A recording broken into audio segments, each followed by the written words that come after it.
আরে দল নাই তোমরা ছিলে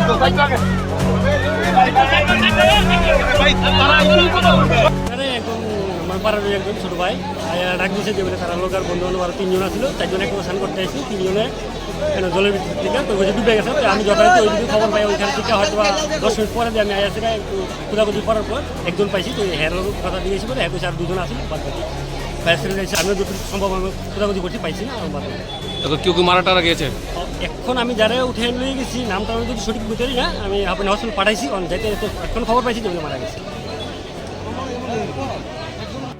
যে বাধাঘাট মারতে করলে এগ্রিকালচারে এখানে একটা পুকুর ছেলে স্নান করতে এসে জলে ডুবে যখন খবর পেয়ে আমরা আসে এবং ফায়ার সার্ভিস টিম আসে পুশ করে প্রথমে একটা ছেলেকে রেস্কিউ করে হসপিটালে পাঠায় পরবর্তী আরও দুটো ছেলেকে রেস্কিউ করে হসপিটালে পাঠিয়েছি।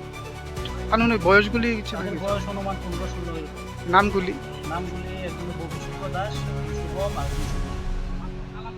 ওদের বাড়ি বাড়ি এখানেই বাধাঘাট মারতে।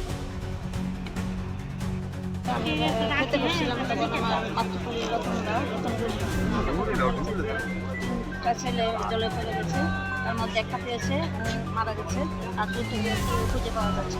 তখন আমি তাড়াতাড়ি দেখা শুরু করছি, দুপুরে একটা পূজা হচ্ছে, দেখা যাক কিরকম বয়সী হতে পারে। 16 বছর 12 বছরের একটা কলেজে পড়ে। নামগুলি জানা গেছে।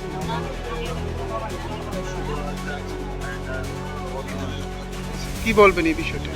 এখন এটা তো খুবই দুঃখজনক ঘটনা। আমরা এখানে তখন উদ্যোগের সঙ্গে এটা করা হয়েছে উদ্বোধন। তাই এরকম যে মর্মান্তিক ঘটনা আমাদের শুনতে হবে এটা আমরা ভাবলাম।